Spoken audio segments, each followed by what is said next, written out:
I used to call Budweiser the nectar of the gods, and I think you had a interesting name for some type of alcohol too, but I called cold Budweiser in the glass bottles the nectar of the gods.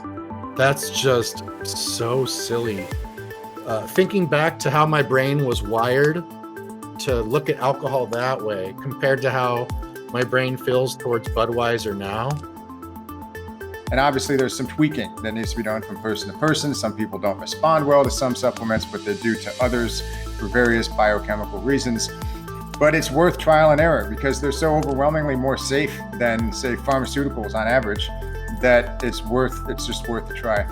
And I remember the first time it occurred to me, like I used to be okay with putting a handle of vodka in my system, but I was nervous the first time I took 5-HTP, and that seems silly to me. But that's something that can help so many people before they're even ready to make a serious emotional, psychological, or social or spiritual change. It can actually put them in the zone where they're more likely to make those spiritual changes or other changes in their lives.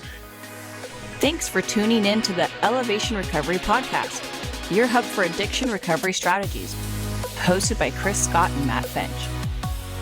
You know what episode it is? It's episode, check it out. This is episode 179. That makes it season 9 finale. The very last episode of season 9, so makes it a few things. Number 1, the season finale. Number 2, the last episode before we go into double-digit seasons, because the next episode after this will be season 10. And I feel like I just remember we launched with 8 episodes July 1st of almost 2 years ago now. So this July 1st will be our 2-year anniversary. And now we're on YouTube too. For anyone listening to this that doesn't know, we do YouTube videos of some of the podcasts on Fit Recovery YouTube channel and Elevation Recovery YouTube channel. We make some clips too and videos.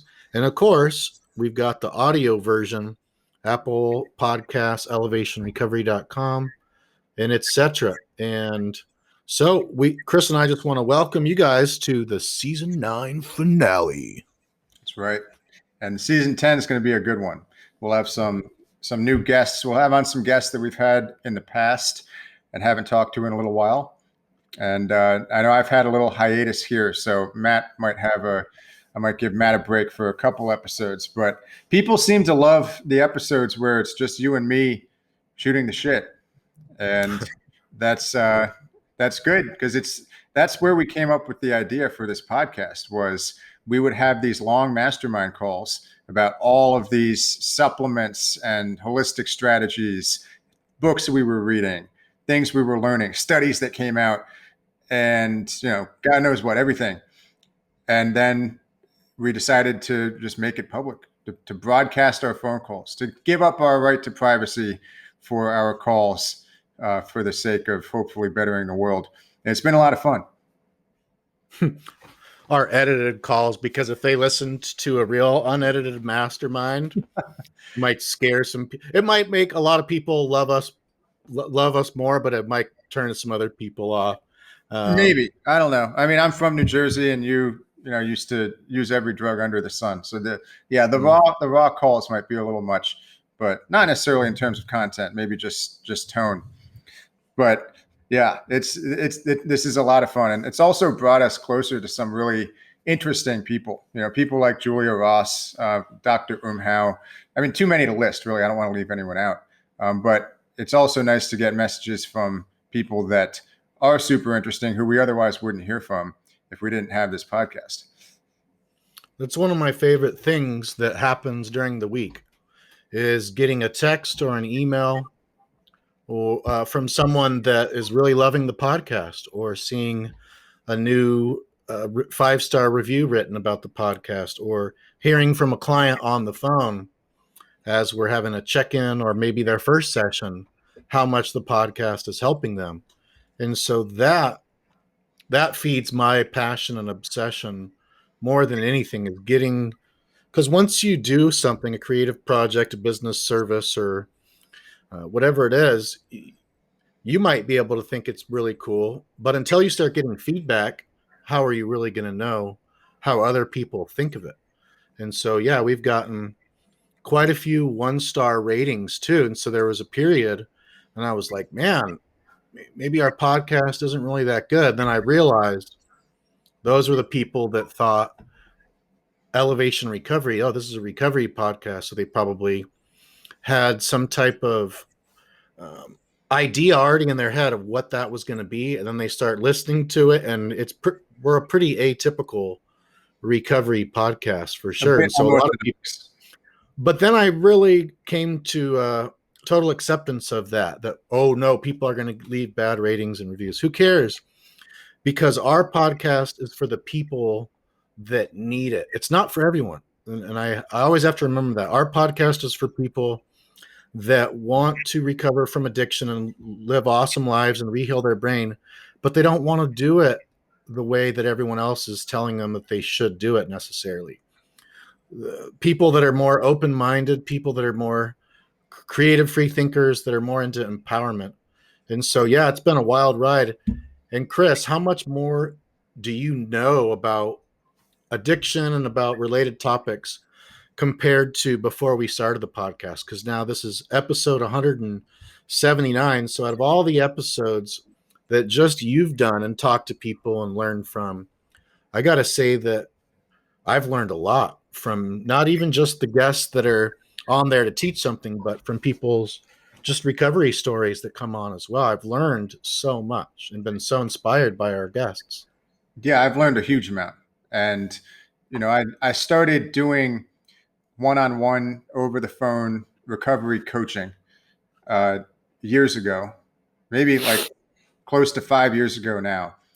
And I was struck by how much I would learn from helping other people and how much I would learn even from them in terms of like book recommendations and spiritual or nutrition teachers who they had heard of and had studied and I hadn't. So it's like I started accumulating this massive and ever-growing amount of knowledge from people I was helping. And then when we started the podcast, I'd been doing coaching for several years. I'd created my online course, Total Alcohol Recovery 2.0.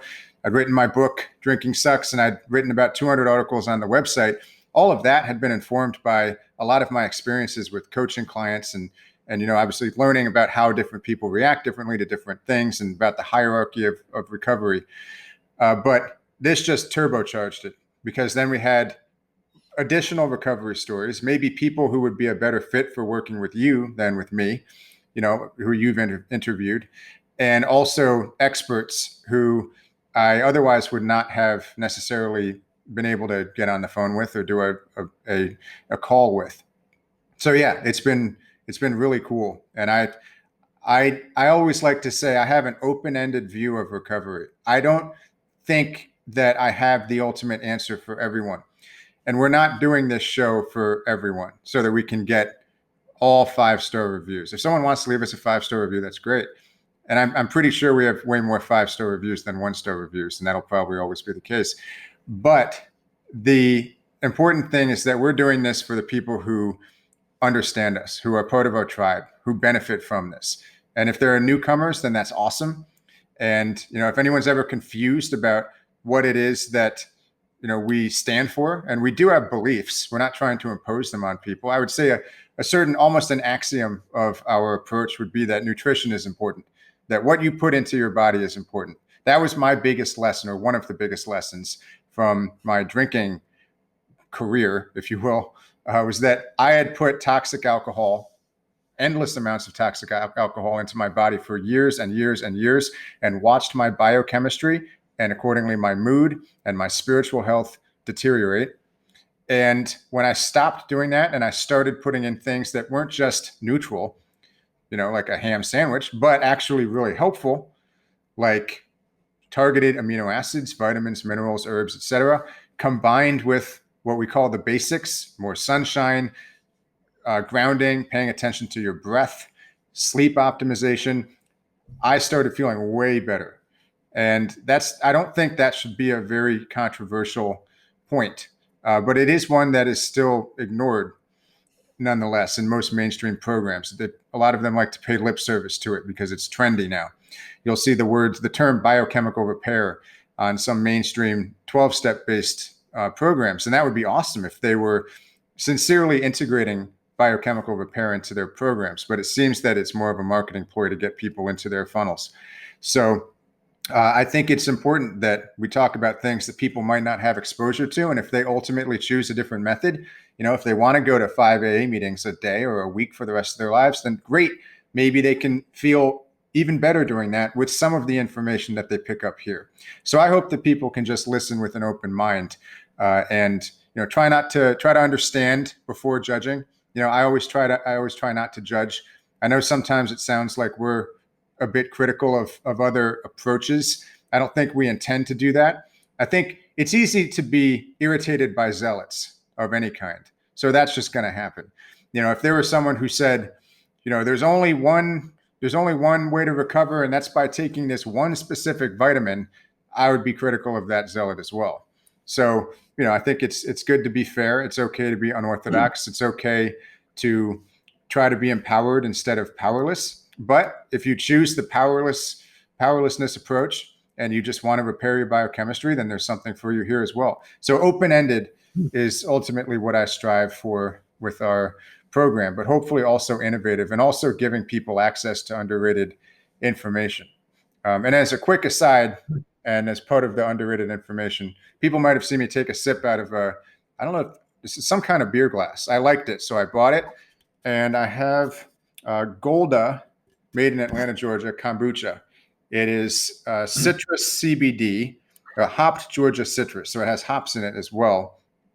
And it's extremely relaxing. I get a nice little CBD buzz. It has 20 milligrams of broad spectrum hemp extract. And I actually don't make any money from this product.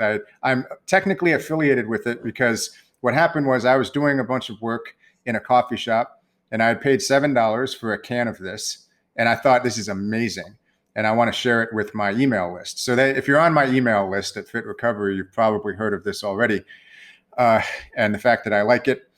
And so I emailed their CEO and I said, look, I have an email list with however many people, and I'd love to spread the word about your awesome kombucha, but $7 a can might not fly. So she gave me a coupon that's FIT25, FIT25. So if you go to the Golda website, Golda Kombucha website, you can get 25% off of your order. I just bought like 36 cans. So that brings it down to a little over $5 from $7. It's not a huge, it's still not cheap, but it's not going to be cheap. If you get CBD sparkling water, it's going to be at least $4 or $5 a can. If you get a good kombucha, it's also going to be, $3 to $5 per can. So this is both in one, and I really like it. And I have that coupon, but it was really, I was as happy to get that coupon as I would if they had like made me an affiliate or, a distributor or something, which I'm not. I think it says affiliate coupon when you put that into their site, but we don't really have a financial relationship, except that I save a bunch of money each month because I buy from their online store. That's the second order I placed for 36 cans. So that means in the last 2.5 months, I've gone through 70 cans of Golda kombucha.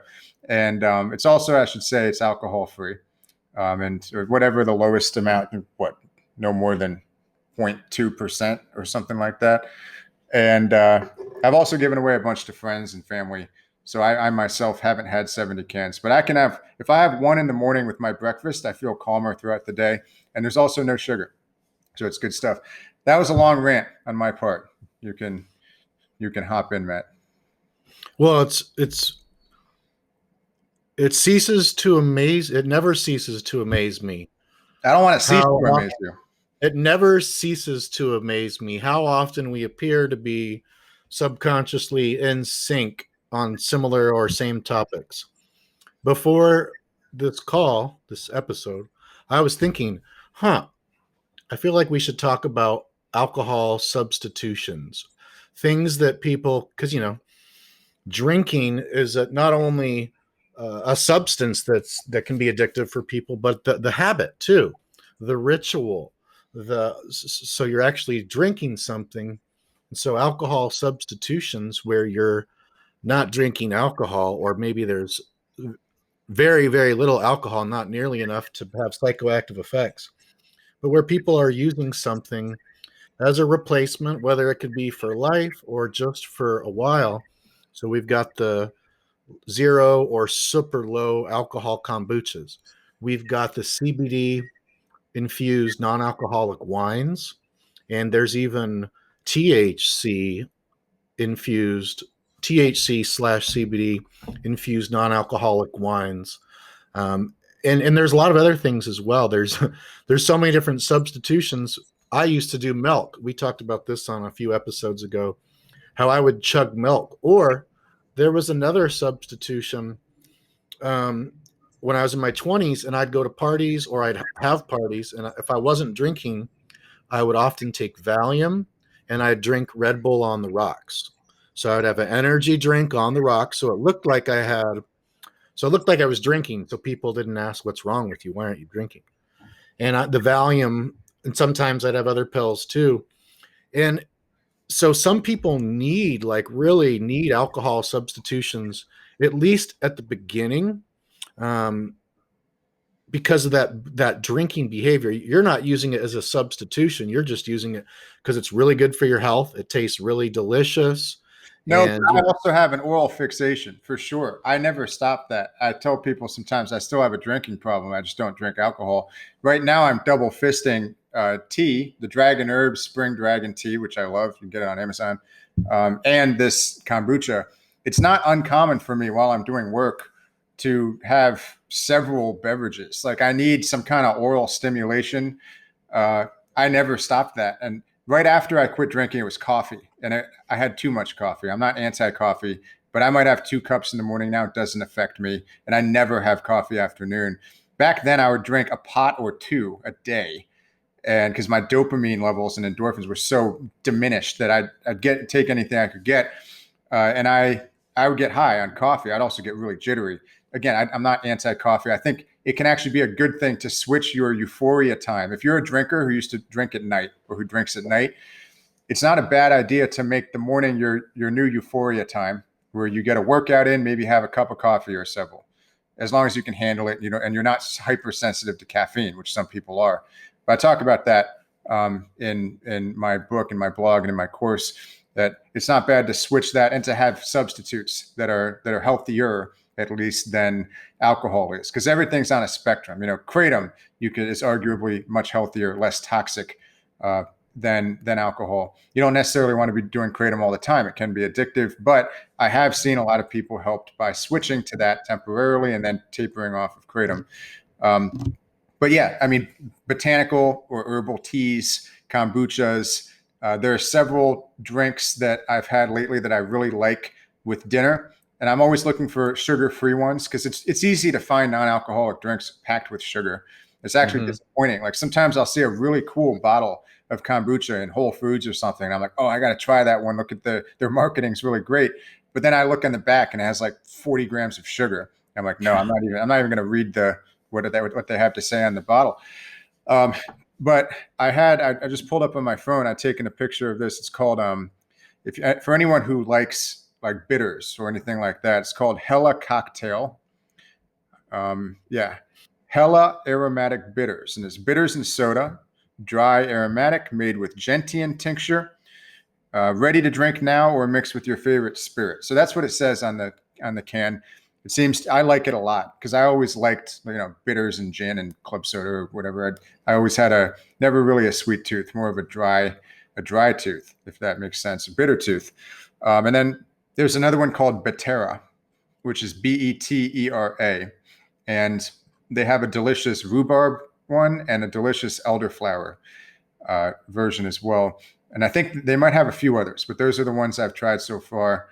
And they make really good drinks with dinner, almost like, how people have like digestifs, or I'm sure I'm pronouncing that wrong because I'm not French, but they have things to kind of stimulate your appetite or help you digest things. I feel like the bitter, sugar-free cocktails can help with that. And yet they're not just totally bitter. They have some botanical essences or whatever. It tastes like a cocktail without the alcohol.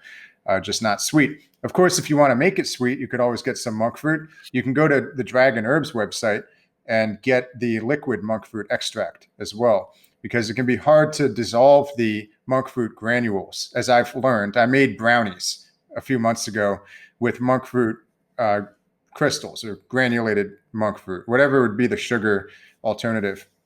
And it's technically monk fruit and erythritol, which is the safest technically artificial sweetener, but studies show that it just passes through your system, doesn't even get absorbed, and doesn't really break down. It's indigestible, but it doesn't. Is that the one that leads to anal leakage? I have I think that's xylitol. I could be wrong. Maybe it does. I don't think it causes problems, but I could be wrong. I also, if it does cause problems, they seem to be benign. I haven't seen any studies saying that erythritol causes that or worse problems. I wouldn't consume aspartame at this point after what we know about that. And even sucralose is a bit suspect. But anyway, I made brownies with this monk fruit.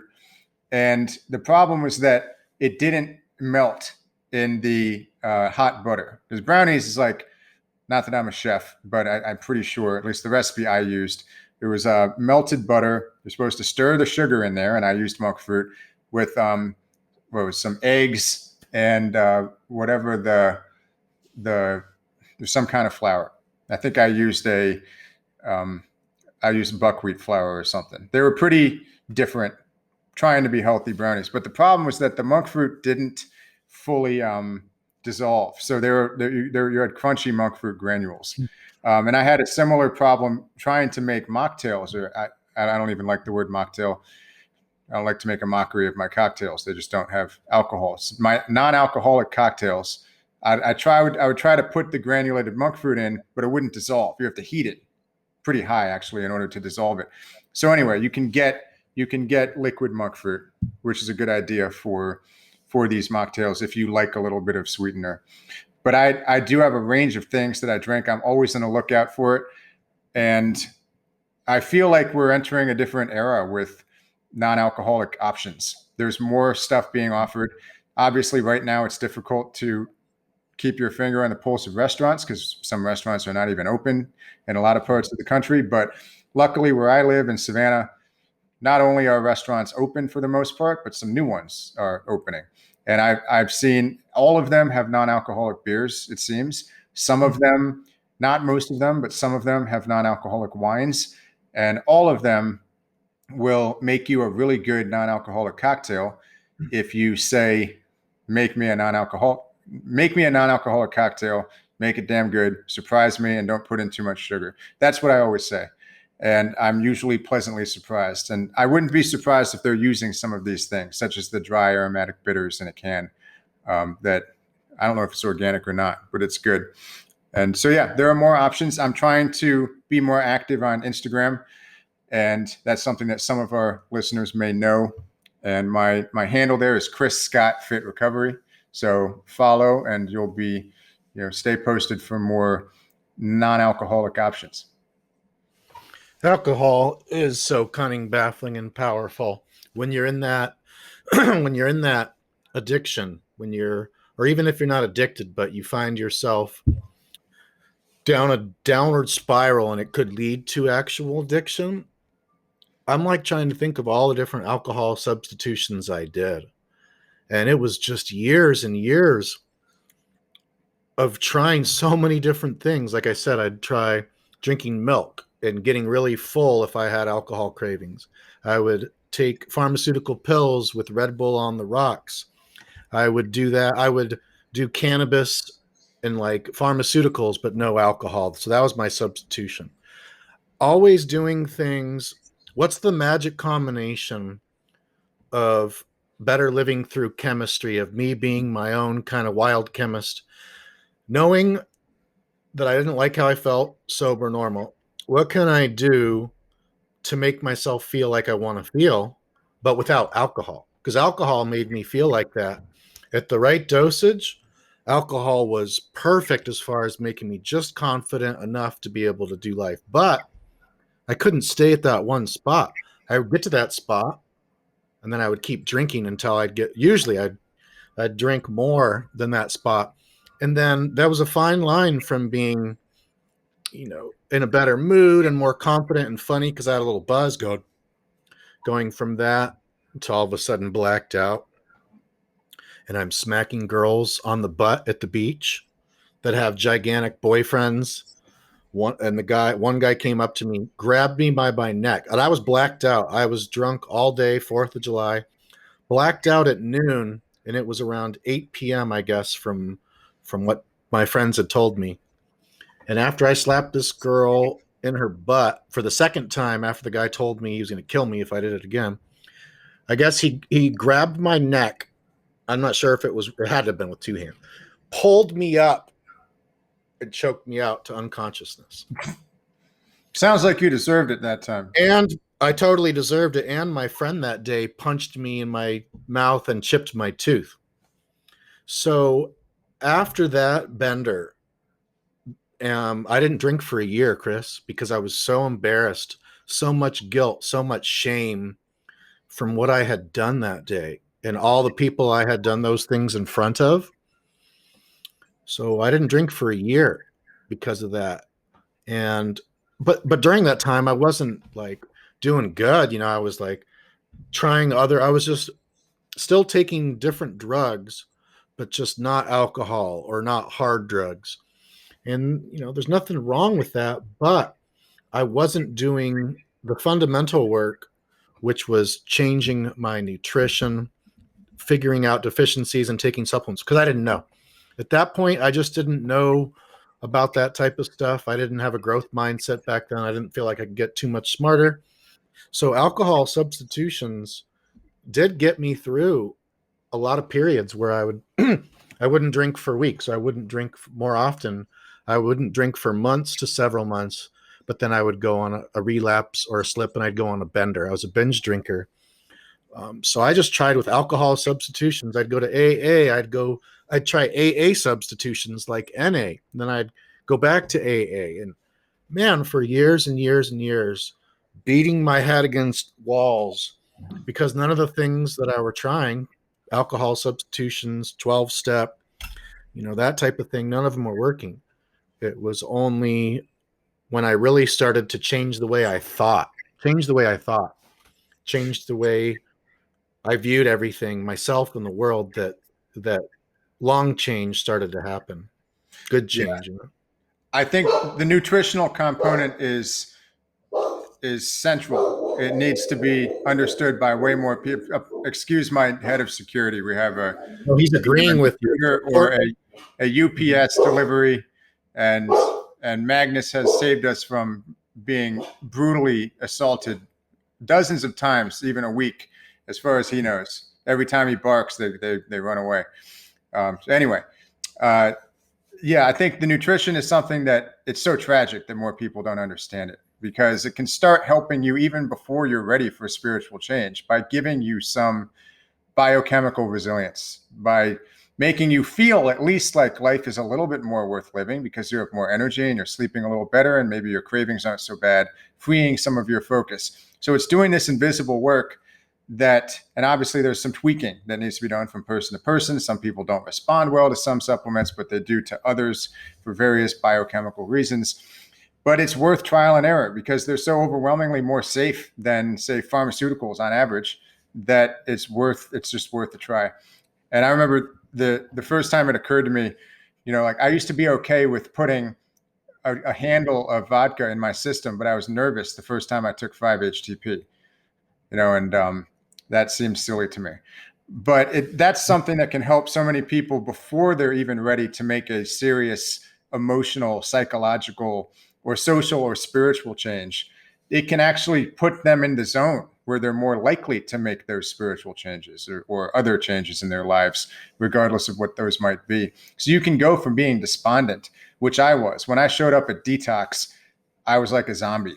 I didn't even feel anything. I should have been either in despair or elated that I was about to change my life, or shaking with fear. There was nothing. I was standing there, wearing pants and a t-shirt with blank eyes, because alcohol had taken any emotional capacity away from me at that point. I felt nothing. I was numb.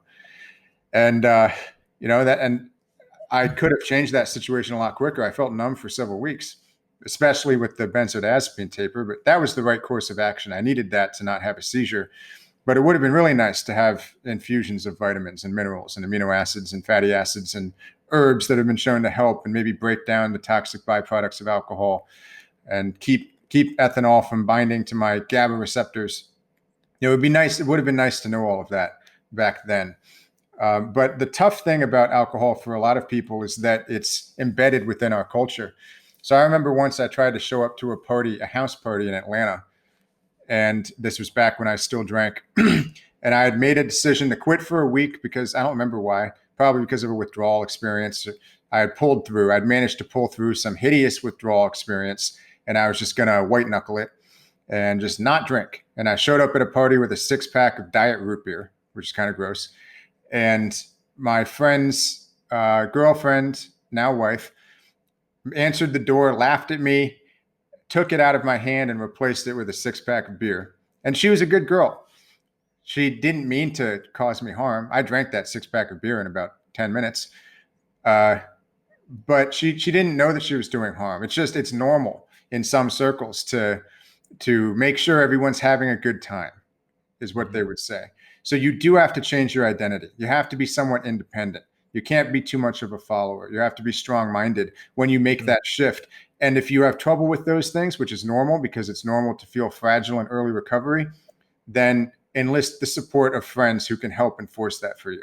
And I had that as well. I've always been pretty strong-minded. I've never had a problem. I'm kind of allergic to all forms of groupthink. I don't like it, regardless of what it is. But I decided to have some friends help me out by providing some, I said, if I ever order a drink at a bar, then, make sure I go home. And I never ordered the drink at the bar, but they're always there.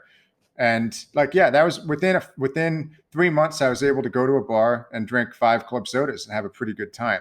It took months before I could do that. But, I also had these friends who would probably fight me before they let me have a drink. And that was a good thing. I had to get people on my side. Alcohol's tough because it's embedded in our culture. So I had to have some accountability as well as support rather than just making a decision myself and showing up to a party with diet root beer, expecting that people would automatically understand that I wasn't going to drink. Holy moly. So with opioids, with methamphetamines, with lots of different drugs, there's stigma attached to that because they're illegal.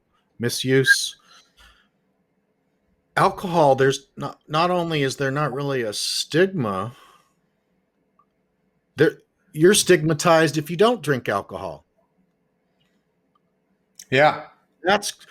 So with drugs, maybe not with cannabis here in California, but with things like heroin and fentanyl, methamphetamines, crack cocaine, snorting pills, there's a big stigma against that. Oh, drug addiction. There's also a stigma against people that don't put alcohol or drugs in their body. The good news is it's actually getting a bit better. So, and I don't know if it's a product of rapid improvement in the last 6 or 7 years, or if it's just something I've experienced because of the ways that I've changed my behavior, mostly ceasing to be apologetic. Not that I was ever really apologetic, but ceasing to view myself as someone who's kind of an outsider. I'll give an example. I had a number of coffee dates after I quit drinking. Well, not immediately after, but when I was ready, because I had a 3-year relationship that ended quite badly, and I would often put a little disclaimer before the first date saying, by the way, I don't drink. And if you're not cool with that, then that's fine. Probably won't work out. And I noticed that a lot of girls would say, oh, well, okay. And some of them would cancel the date. For some reason, when I stopped doing that, and I would just show up, I would just say, I would always suggest coffee or lunch or whatever. then once I showed up, eventually it would come out that I didn't drink, and they wouldn't care at all. So I think if you act as if the absence of alcohol from your life, or sobriety, or whatever you want to call it, is your defining characteristic, it's easy to get stigmatized. If you just happen to not drink, then not only will you not be stigmatized, and I'm not saying that it shouldn't be an important priority of your life. It was the number one priority for me for at least a year after I quit drinking, was not drinking again, not falling into that trap. But I didn't advertise. At a certain point, it made me realize I can't advertise myself as like, that's the point of who I am. So as soon as I stopped doing that, not only did I find that I was less stigmatized, but I also found people who agreed with me. I started running into so many people who had relatives, brothers, sisters, ex-boyfriends, whatever, who had been bad alcoholics. And by, I mean, having a bad case of alcohol addiction, in some cases being abusive. In other cases, maybe they had committed suicide, or they had just gotten very bad. And so there was a certain level of understanding. And then I started running into all sorts of people who had never had a problem with alcohol, but had just never decided to put it into their bodies. So it was a lifestyle choice for them to not drink. And at a certain point, I may have said, oh, by the way, I don't drink. Maybe I forgot to tell you that. And I just started hearing more often, like, oh, neither do I. I never have. Just don't like it. Tried it once. Not my thing. Made me tired. So, if that's not an illustration of how irrelevant alcohol is for way more people than you think, then it should be. Putting myself out in the world, meeting people, and not just coffee dates, but joining different gyms, going to yoga, different activities, rock climbing, whatever, just getting out there more, which naturally happens as you beat your addiction. You have more energy. You develop a better charisma. My alcohol-free charisma was like a project that I worked on. How can I feel the same way in terms of confidence and, I guess the way I would phrase things? I always felt super eloquent when I drank, but I doubt that I actually was, but I felt like I was. How do I become more eloquent without having to rely on alcohol to make me feel eloquent? These were some things that I worked on, and I read books. I'd never been into self-improvement or self-development books before that, but I did that. I started getting out there. And as I started allowing the world into my life by not keeping myself chained to a couch with a bottle of vodka, I started realizing how irrelevant to drink or not to drink was for so many more people than I thought. And it's gotten to the point now where if someone had a problem with me not drinking, I would think they were a ridiculous loser. And I'd probably not even think about them anymore. Yeah, that's such a big shift. And I think it's 100% necessary one for like continual long-term, not giving a crap about alcohol, not going back to using it. And this is a very important topic, and it's a very nuanced and really interesting topic too. How people can feel like if you go to a family gathering or some type of party, and one of your friends or family members hands you, oh, the drink's over there, hands you drink. Oh, no, I'm an alcoholic. I can't drink. Or, oh, no, I go to AA. I'm not drinking anymore. People can tell if you're like, feel bad about yourself, if you're still missing it, you wish you could have it, but you're just not enough of a fully functioning adult to be able to, enjoy alcohol in moderation. So other people can feel how the person talking about it feels. They can tell if someone feels bad about themselves and wants alcohol, misses it, really wants to drink it, but can't. And they can tell someone like you or I, where we just don't give it, like, it's not a defining thing about me.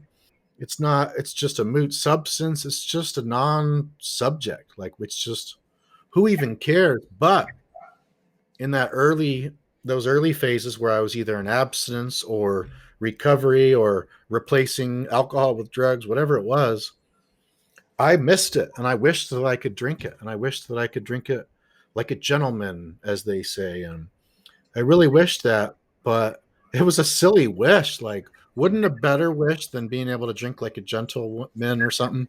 Wouldn't a better wish being, I wish I just didn't even care about alcohol? That's a better wish. I wish I could drink like a, and it's kind of almost the same thing. You kind of just have to view it that way to drink like a gentleman. When it's, I used to call Budweiser the nectar of the gods, and I think you had a interesting name for some type of alcohol too. But I called cold Budweiser in the glass bottles the nectar of the gods. That's just so silly. Thinking back to how my brain was wired to look at alcohol that way compared to how my brain feels towards Budweiser now, it's so crazy how you can shift your perception of a substance, and how you can not only be not powerless over it, but you're so much stronger than that little tiny substance. Maybe not at the beginning, but over time with consistently building yourself up, how you can become so much more powerful than that little stupid Budweiser, which used to have all power over me.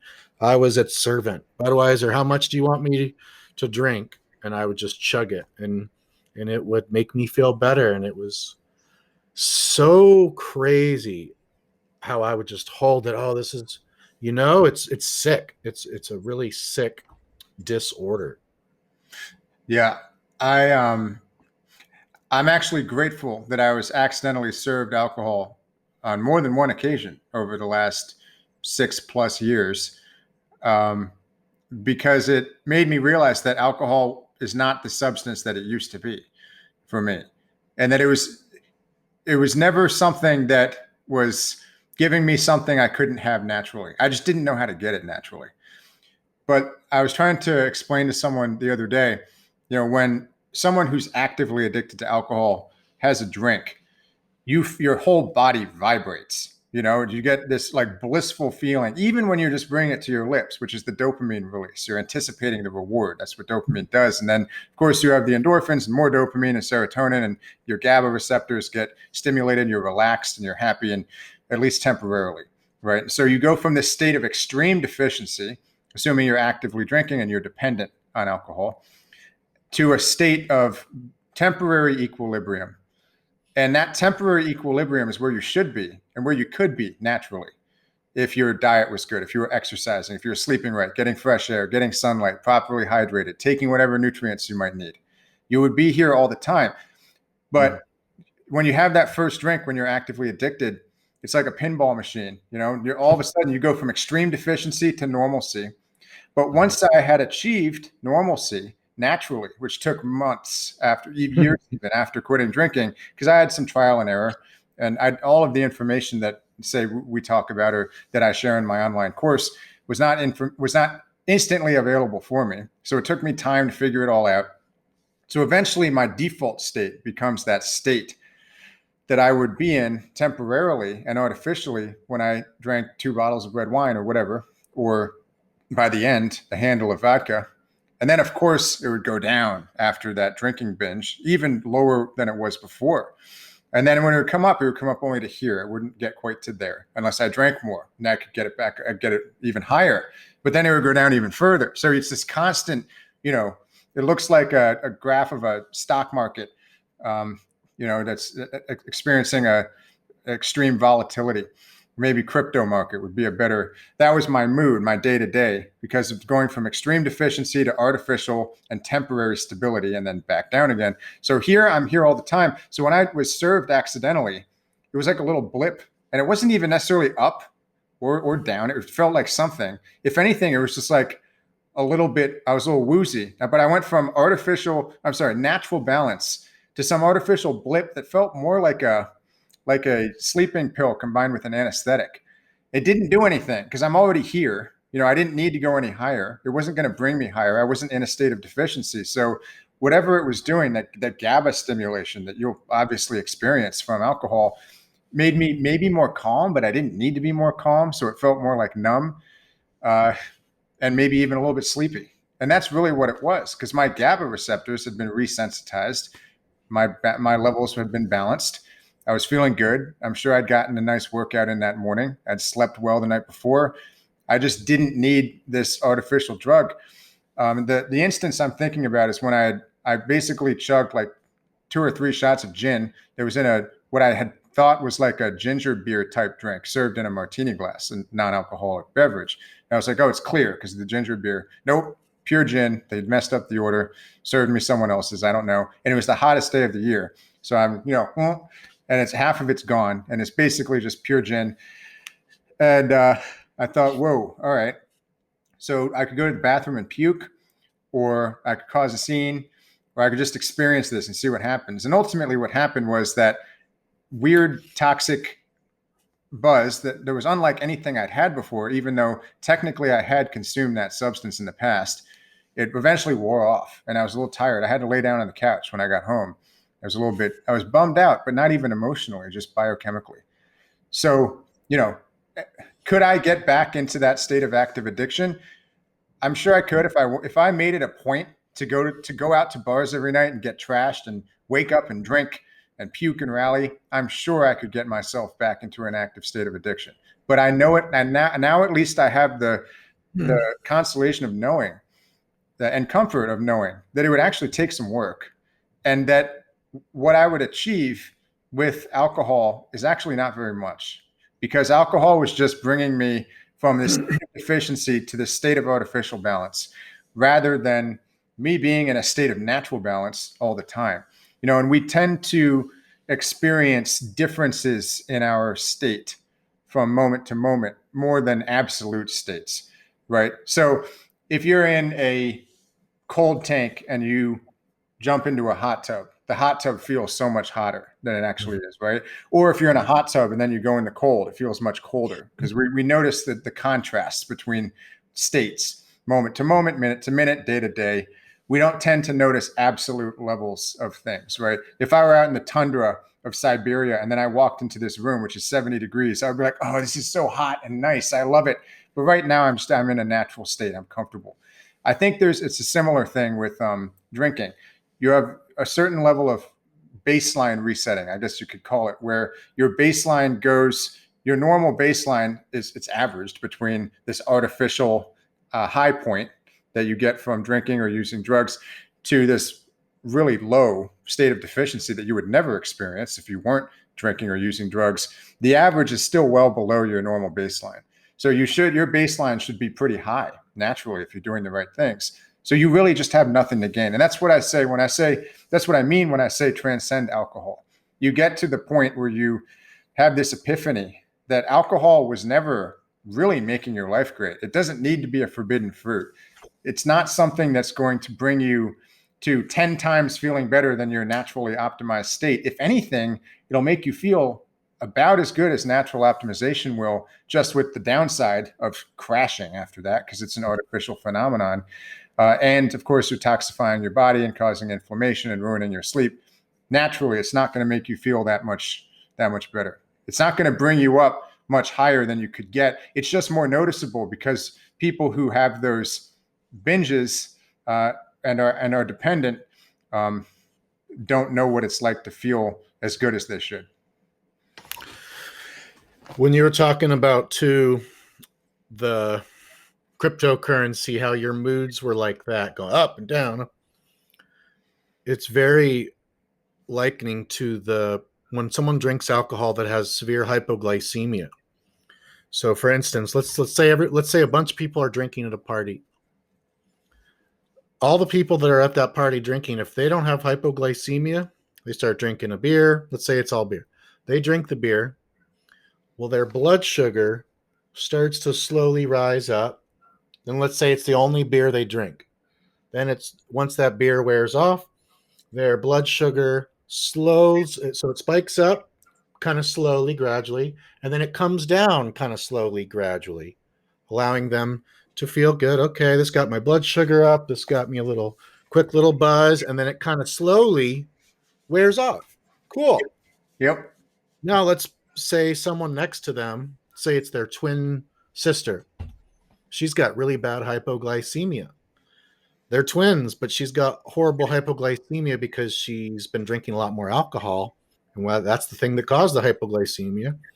And now she drinks that same beer. They start the beer at the same time. Well, the hypoglycemic twins' blood sugar spikes up way faster. making her feel really good, really elated, far more euphoric and elated because her blood just such a huge spike. Ooh, I felt that. I feel so good. Oh my gosh. As soon as she's done with that beer, as soon as she stops drinking, her blood sugar spikes down way faster than the other lady, than her sister's. And it goes down faster and it goes down lower to where her sister, non-hypoglycemic, her blood sugar goes down to here, but the hypoglycemic spikes up really fast, really straight, right down really straight once it wears off, and it goes lower than where her blood sugar was before, which causes hypoadrenocorticism or something like that. The stress response to where when her blood sugar gets that low, after the simple sugar alcohol spiked it and then dropped her further down really fast, the anxiety and the feeling so horrible that it causes complete alcohol cravings to raise that blood sugar again and to shut off that physiological fight or flight stress response. The founders of AA discovered this probably 60 or 70 years ago, 50, 60, 70 years ago. And it's not in any of the AA literature. They buried it, even though they found that about 90% of people with alcohol addiction on the studies they did had hypoglycemia. It was only when I repaired my hypoglycemia that I didn't crave alcohol anymore. As long as that cycle of hypoglycemia was going, I could never drink responsibly. I always wished I could have alcohol. You fixed it. And as did I. L-glutamine was huge for me with that. But as were certain diet changes. So, I think that's enormously important. And also the blood sugar and levels of certain neurotransmitters are correlated. So you have a similar thing going on. And obviously, if you eat a bunch of sugar and you raise your blood sugar, you have some similarities in what's going on with your endorphins and dopamine and serotonin as what would happen with alcohol. Alcohol just being a highly refined sugar, causing more damage even than sugar itself, which is a poison.